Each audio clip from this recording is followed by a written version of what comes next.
I just don't like the high tech lore. Like, it's more fun when there's a huge amount of fantasy lore.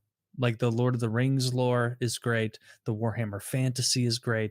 The bows and arrows and elves and dwarves and like all these things are what suck me in. You like stuff that mixes that? Like, not that I could think of one right now, but I do know there was at least games on 360 and stuff where it was like you're a knight, but you got like a laser type sword shit going on. Like, do you like that when they mix it? You don't like any science fiction in your space? Preferably no science fiction in the fantasy, but if there are drops in it, that's what's the right amount of magic?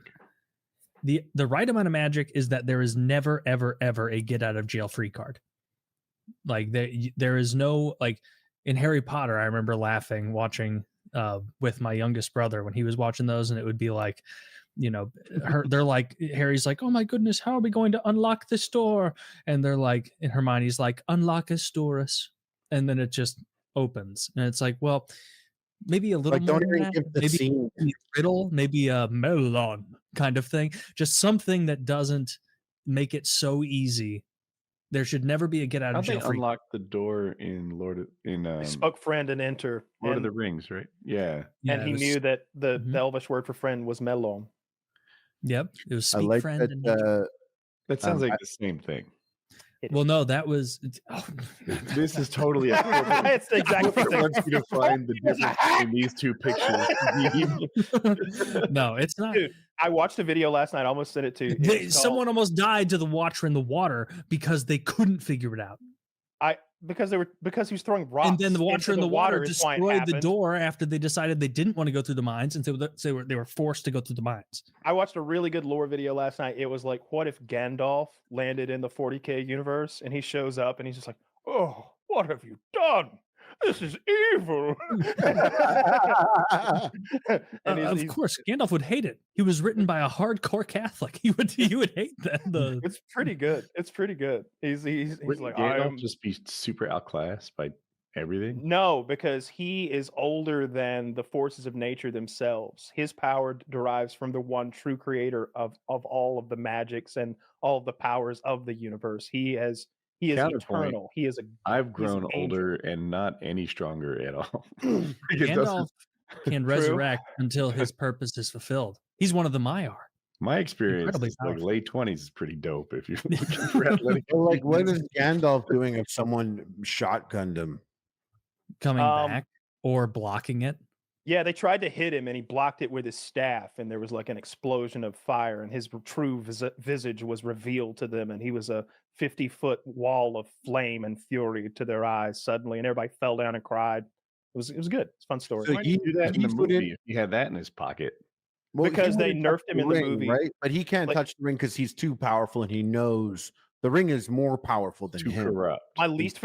I really like the changes in the movie versus the book, except for one. Whenever Gandalf is facing off against the Witch King on the walls of not Minas Tirith, but what's the White City? Minas Tirith.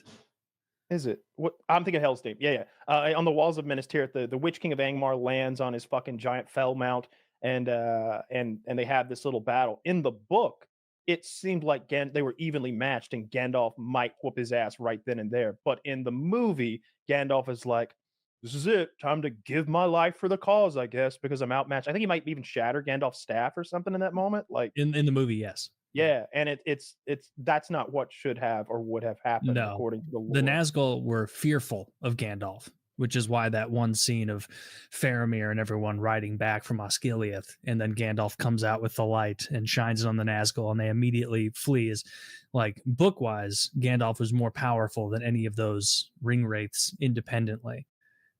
But yeah, Kyle's right. Lord of the Rings is just the concept, the idea, like it's the simplest breakdown of just this one ring being so powerful, and they gotta have this halfling person who comes from like just such a positive place, bring it because it corrupts her, and like the wizard, like this level of I never really went down the hole of where Tolkien was at to do this, but this is just a guy who's just mad religious. That's how he comes up with this stuff. Wasn't World War I or anything, right? Yeah, he was World War I in Catholicism. Yeah, World War I. Catholicism. How's World War One inspired? So World War One is where he kind of derived the hobbits themselves. It was meant to be. He hated the word allegorical. He didn't like, he liked multiple people to, because allegory is one for one in a comparison, and he liked more associative stuff.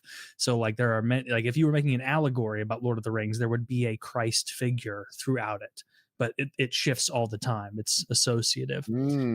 But as far as World War One, which is interesting, Hitler and J.R.R. Tolkien like apparently fought on different sides of a battle. Yeah. Tolkien was very invested in writing a story, a lore for the English people, the United Kingdom's people. And the hobbits were meant to represent like simple farmers, simple people who lived a simple life in England, being sucked in to World War One, this enormous conflict, and they weren't built for it. They didn't know. They had never experienced this level of evil. Military industrialization and the blasted landscapes. That's Mordor. That's the orcs and Sauron. That's the Kaiser and his war machine of artillery and machine guns. Yep. Yeah, exactly. And so there's no fantasy before this. What's the state of fantasy tales? We didn't really have like hobbits. This is like our first, like dwarves and stuff. That's all that hits on fantasy now. What did Tolkien bring to the table? Did he bring like dwarves and elves to the table? He normalized and kind of solidified a lot of our understanding of what those fantasy races are. Obviously, there were like fantasy dwarves in ancient Norse mythology and whatnot. And so these sort of heuristics existed, but he was the one who solidified it and made it canon within kind of Western culture. And that's why Lord of the Rings is going to be remembered forever. It's fantastic. It's the best fantasy story told in the last few hundred years, easily. Even the team makeup of the Fellowship is like today's standard RPG breakdown. Yeah. Of if you want to have a team of a solid RPG, and he did this before D&D. I'm always saying that's why it lends itself so well to an RPG. I think that I was sent Taylor a link that there's rumors that making a AAA third person Lord of the Rings game. And it's like, yeah, it's perfect. It's always lended itself to modding of like whatever game you're playing. Like Vermintide would play great if you had like a wizard, a tank, like a swordsman veteran, and an archer elf. Like it's the archetype of every RPG you play, having that breakup of characters go in and play together. So if you just skin them right, have the voice lines, and make them look the right way, you've got your game. It plugs right. It plugs this is gonna sound fucking stupid, but Star Wars would be sick Lord of the Rings would be sick if it was Star Wars. Or what would be better? Would Star Wars be better would Star Wars be sick if it was Lord of the Rings, or if Lord of the Rings was Star Wars? You mean if the Star Wars characters were imported into I said it was gonna be fucking stupid because I didn't even think that deeply on it when I started the question. I like the idea of an adventure in the Star Wars universe with the Lord of the Rings makeup, right? Like there's a tank, there's an archer who shoots like, I don't know, lightsabers from a bow for some reason, even though blasters exist. And like there's a wizard. You get like a Mandalorian, like a Sith apprentice and a Jedi master, and they're like, you have my lightsaber, and they're like, and my lightsaber, and he's like, and my backpack rocket. Look, there's almost no. It doesn't interest me, I guess. There's almost no good Star Wars content. I know. None of it's ever been good. It's 100% true. There's just not. I mean, it's just not. I'm not going to go through it again. But there's good superhero stuff. There's bad superhero stuff, I'll admit. Like what? What's a superhero movie where I would watch and I'd be like afraid for the protagonist? I think the new Superman is quite good. I would give it a 7 out of 10, and with my like film tour score. You know what I mean? Like I really enjoyed it. I would recommend Captain America: Winter Soldier, and I would recommend Thor: Ragnarok. I think these are two awesome movies. I think Ant-Man, if you just watch it as a heist movie, not a Marvel movie, it's an excellent movie. Okay, well then like some of them are kind of like coded as real movies, and they happen to have a superhero in it, and Ant-Man is one of those. Thor: Ragnarok is over the top comic book shit, but it's very fun. I think it's paced. Guardians of the Galaxy What is 1 and 2. Film Artur gradient, FAG for short, for the Ant-Man movie?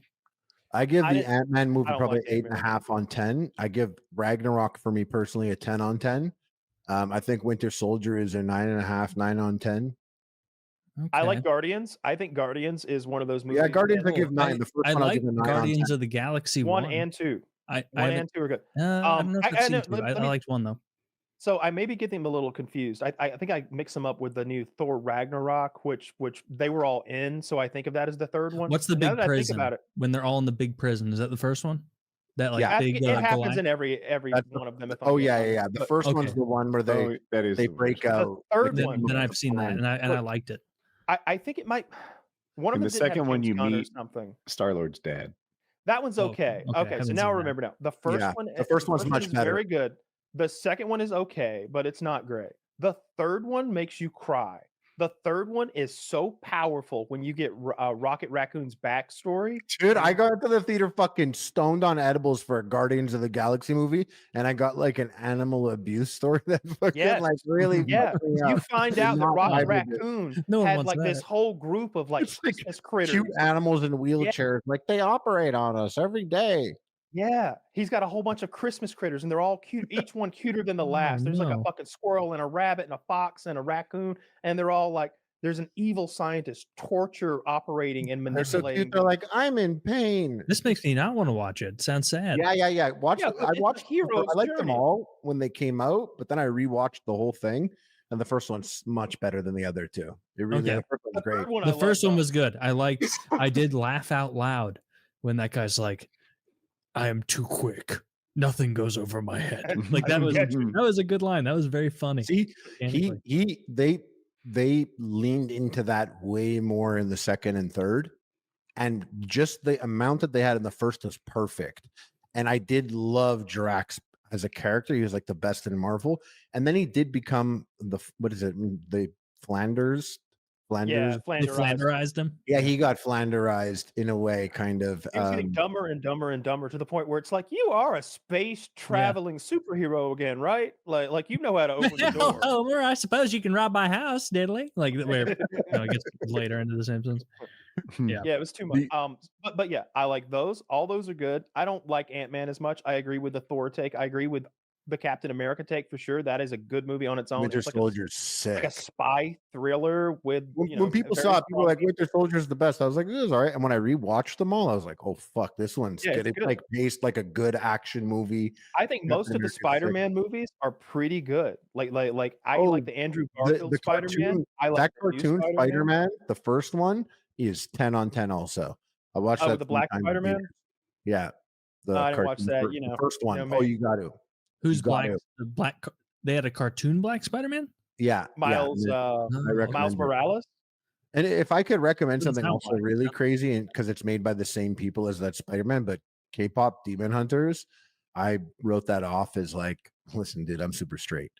But I ended up putting it on a buddies, and it had no right being as good as it was.